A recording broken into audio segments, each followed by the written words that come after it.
What is an IEP? An IEP is an individualized education plan that is developed by a team for students with disabilities. This team consists of a special education teacher, a general education teacher, a parent or parents, the student when old enough, and any other person the student or parents feel is beneficial to have at the meeting. The team identifies the student's strengths and weaknesses to develop a plan to help the student be successful in school. I teach high school students who have disabilities. Their ages range from 14 to 19 years old. Through a quick informal survey, I found that my students knew they had an IEP, but had no idea what having an IEP meant. This is why I decided to teach my students about what an IEP actually is. This is also one of my curriculum assistance course objectives. The twist to my project is that I taught two different groups of students about IEPs by using different learning theories. The first lesson I taught focused on the cognitive theory of learning. I used the concept of an IEP as the basis for my lesson. My students were all able to state that they have an IEP, but struggled when it came to explaining what their IEP does for them.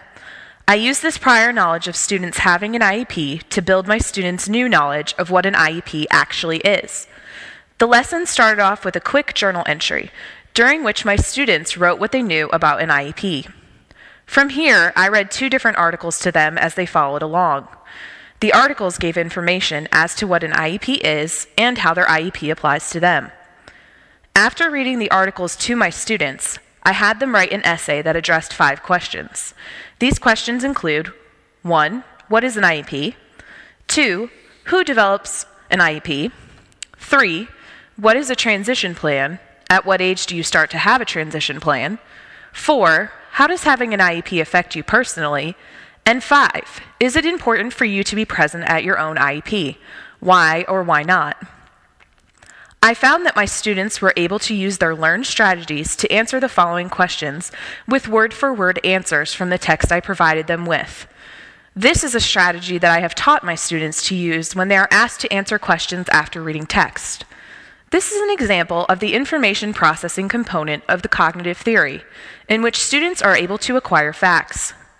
My role during this lesson was to model effective strategies for my students and to determine if my students were successful with their roles of actively processing the information.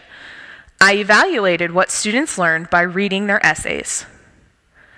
The second lesson also taught students about the purpose of an IEP and what an IEP includes. But this time, the lesson was focused on the social constructivism theory. The lesson started off the same way, with my students writing a journal entry about what they think an IEP is.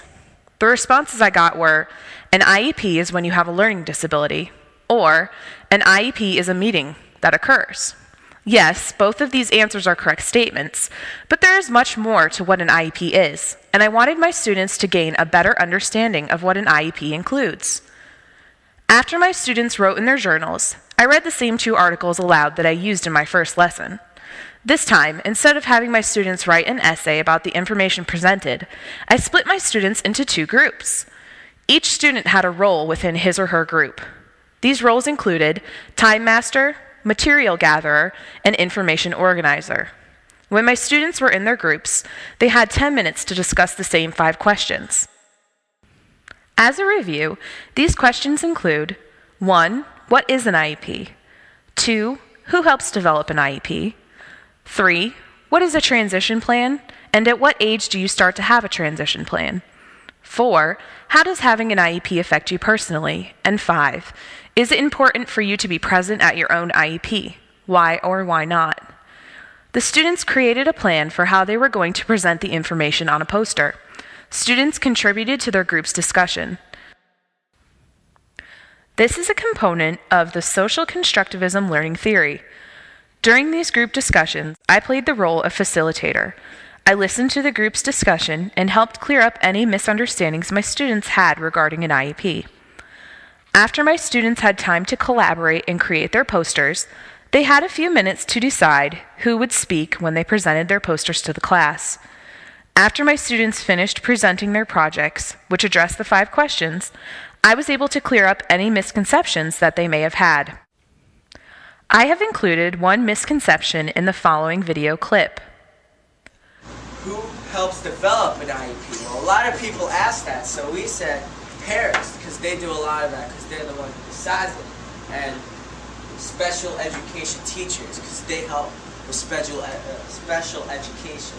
Regular education teachers, like regular education. Representative from school district, like the school board and stuff. And students stated that the school board is present during a student's IEP. This is a huge misconception that I had to clear up. As a whole class, we went over the individuals who are present during an IEP meeting. I am now confident that my students are able to identify the individuals who make up a typical IEP team. Comparing the two different learning theories, I feel that my students were able to have a better understanding when they were taught using the social constructivism theory for this particular lesson. Every student is different and learns information differently. However, I think that it is important to give students time to talk through information. I think students who are able to have conversations about material that they are learning are able to make connections to prior knowledge more easily. I also feel that as a teacher, I was able to correct students' misconceptions when they worked in groups and had group discussions.